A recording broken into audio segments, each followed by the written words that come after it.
Hello, friends. Hello, listeners. Hello, colleagues. Yes, it's that time. It's time for another episode of the Platinum Business Break podcast, and we're so glad you joined us. And today's episode is sponsored by Platinum Business Consulting, and our mission is to help small to medium-sized businesses become world-class organizations. It's easy to do, and we can show you how. Anyway, today's episode, it's The Way Business Should Be, Part 9, Lockdown Core Products and Services. All right, so this is a little departure. So again, just as a quick recap, this past summer I was on vacation and kind of wrote down my manifesto. And basically it's about 20 plus points on how business should be. And this is based on my 35 plus years in business, good experiences and bad experiences, okay? And plus education and just talking to a lot of people, working with a lot of great people. So I've kind of narrowed it down to 20, let's say it's 26. But today is a little departure because the previous episodes we've been talking about more the soft skills, the people stuff about leadership and vision and communication and all that. But for this episode, we're going to kind of start talking about products and services. And one of the beliefs that I have is you got to lock down your core products and services. You can't add line extensions or even completely new products because it's going to mess with your brand. And I promise you that. For example, like a line extension would be, like Coke or Diet Coke or Cherry Coke. Those are line extensions. But if you're talking a brand new product, something that's so divergent from your core business, you should really start a new business. Now, actually, I'm going to cover that in the next podcast. But this podcast is kind of like, hey, why should you stay on your core products and services? In other words, every product or every service you have, make sure you're executing the basics flawlessly. Make sure you've got it locked down, okay? Because you got to have a successful launch. You have to have a successful life cycle on that product or that brand. And more specifically, you've got to make sure you don't have any missteps. Now, we're about to jump in a second. I'm going to show you some failures of the last 15, 20 years. And some of them you may know, some of them you may not know.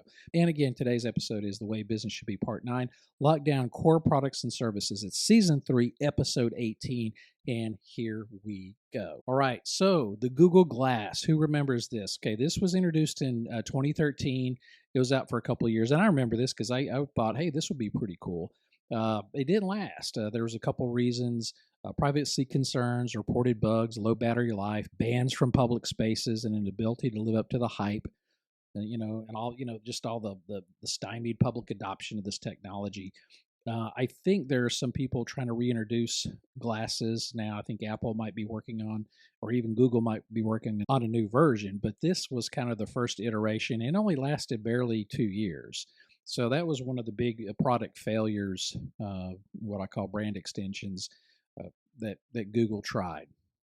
All right, the next one. All right, for all my Apple fans out there, me included, I don't remember this one. This one is called the Newton. And again, this was 1993 to 1998. Surprised it lasts 5 years.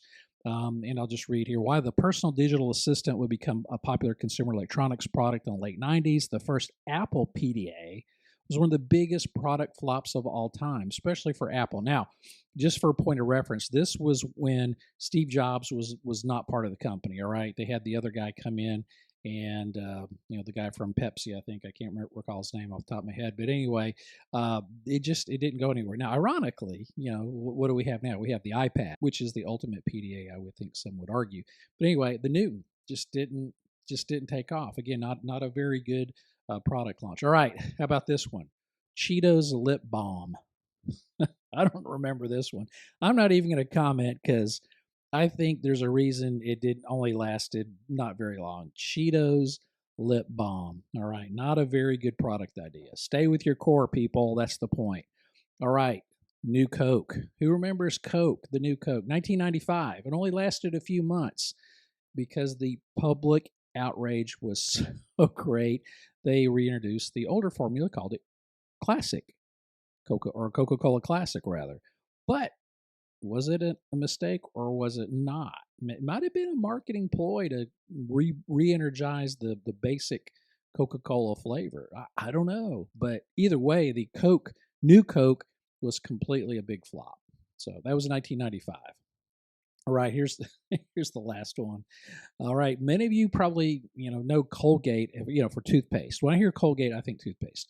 Well, in 1982, they introduced these things called kitchen entrees by Colgate.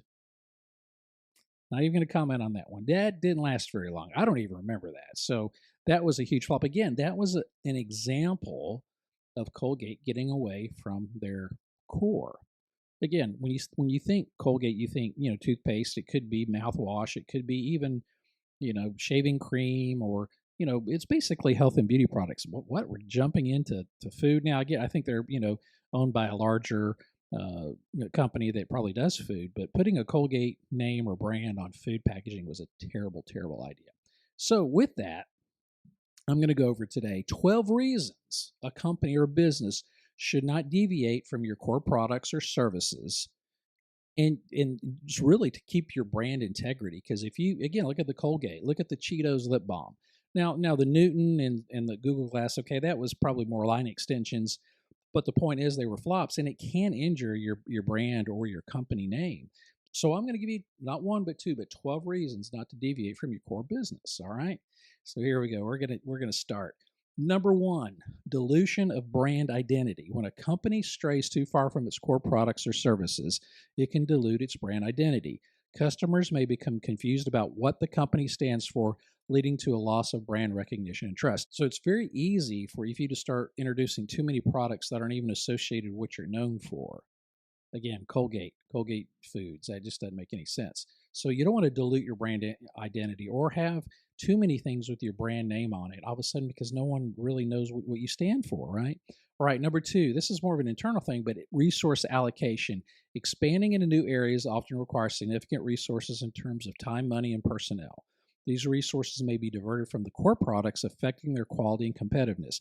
One thing I think about is, like your supply chain or purchasing people, all of a sudden, they're going to have to get schooled up on purchasing new raw materials, or maybe it's IT people, or maybe it's your marketing people. They have to start figuring out how to market a new service, and it's gonna take resources. So again, stay with your core. Don't deviate. Again, next podcast, I'm going to talk about what you should do if you're going to jump into something completely different. All right. Number three, loss of focus. A business's core products are typically where it has its most expertise and market presence. Diversifying too broadly can lead to a lack of focus, making it challenging to excel in any particular area. Now, years ago, I worked for a company in the roofing products industry, and they got into vegetative roofing, which it's a great idea. It's great for heat island effect. It's great for carbon offset, all that kind of stuff. But that's not what they did. That was like completely out of the realm of their expertise.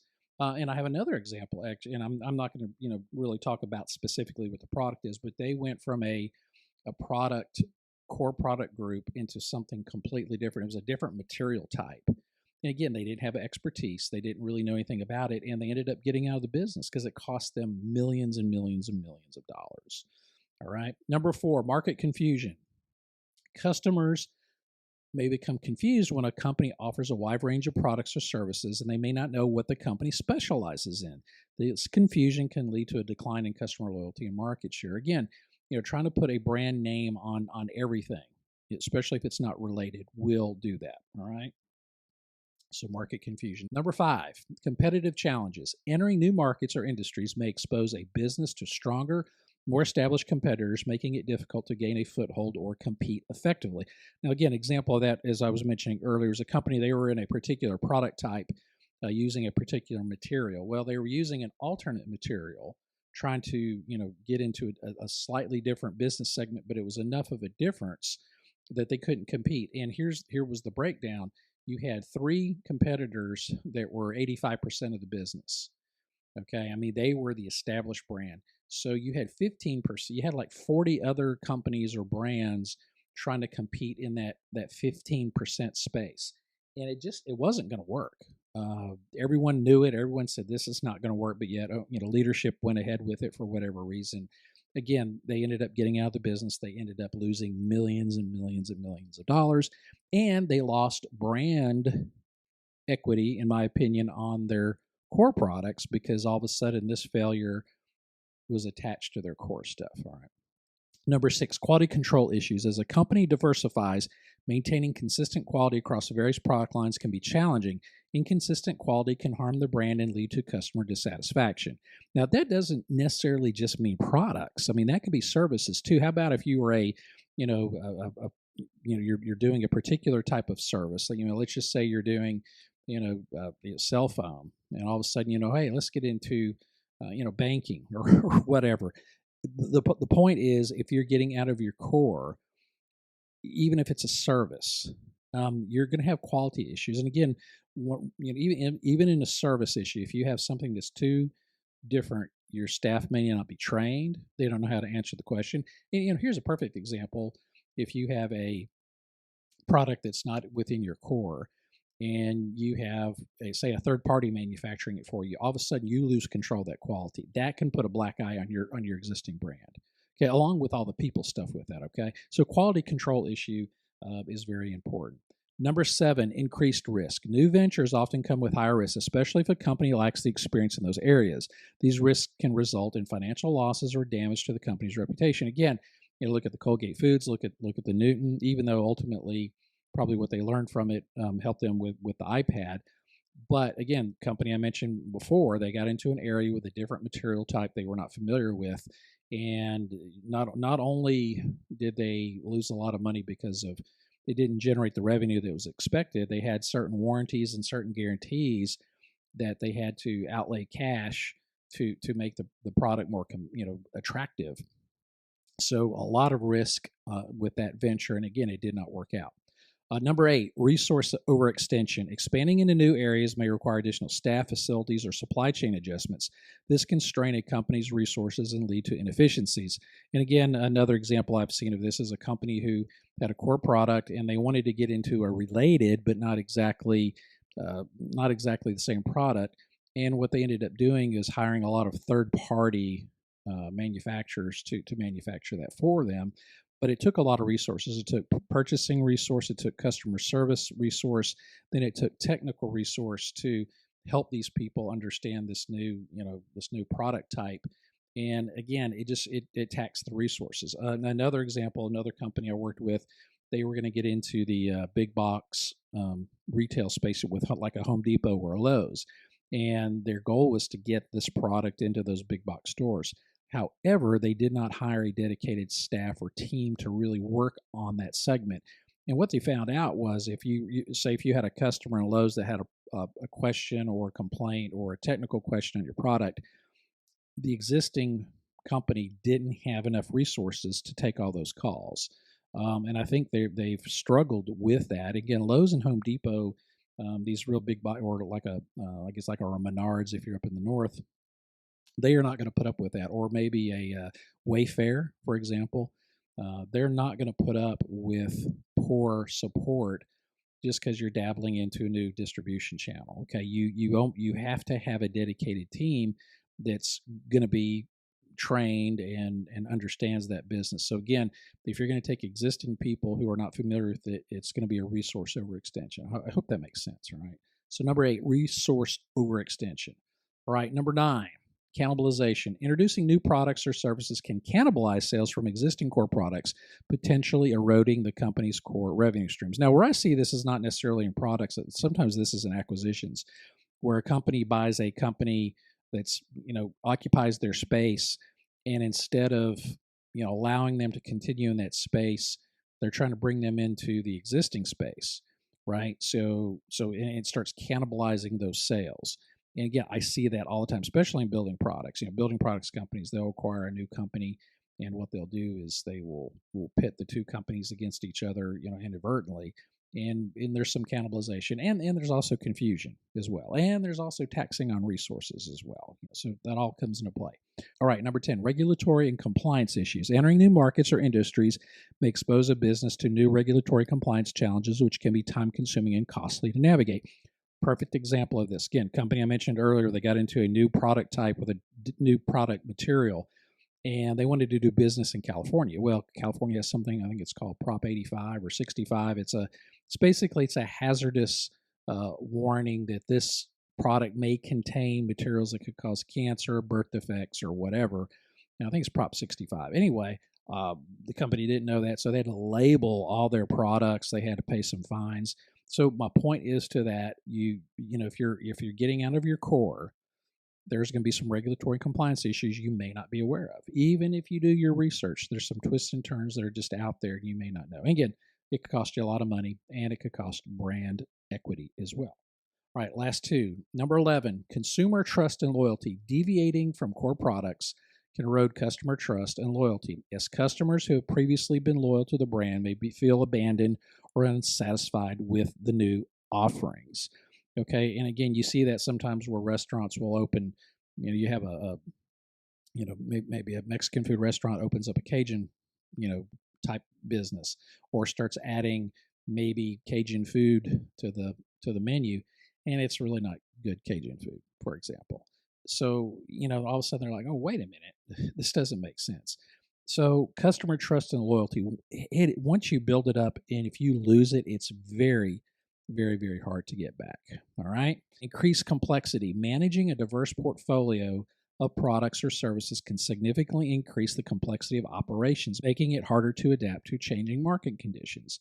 Again, that all goes back to, I'm just going to say manufacturing. If you're actually making a product, you're used to one or several suppliers, transportation, and then processing, and then you have a sales channel that goes through. Well, how about if you bring in products that aren't able to go through your traditional or existing sales channels? Well, then what ends up happening is confusion.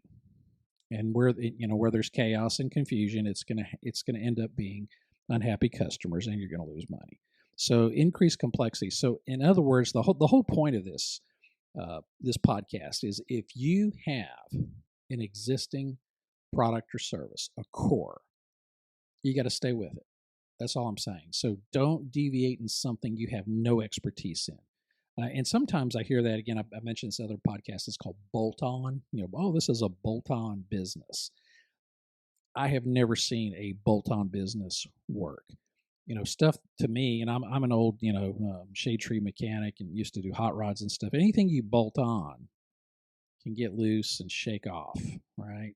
So there's no such thing as a bolt-on. It's either going to just dovetail and fit seamlessly in your product offering, or it's going to be a total disaster, which most brand extensions are, or adding new products, if they're not aligned with your core product or service. All right, that's just the whole point of this. So next podcast is going to be something like stay in or on your core business and competency. If not, you want to start another separate business or division so there's no delusion or delusion. All right, so we're going to cover that. Again, this podcast is not that long, so just wanted to kind of go over those points. And again, this is the Platinum Business Break podcast. Thanks for listening. And again, this episode was The Way Business Should Be Part 9. Lock down your core products and services. Don't vary them. Don't get into areas you don't know about, because it will be a disaster. Again, thanks for listening. And if you're watching on YouTube, thanks for listening. And we will see you next time. Bye.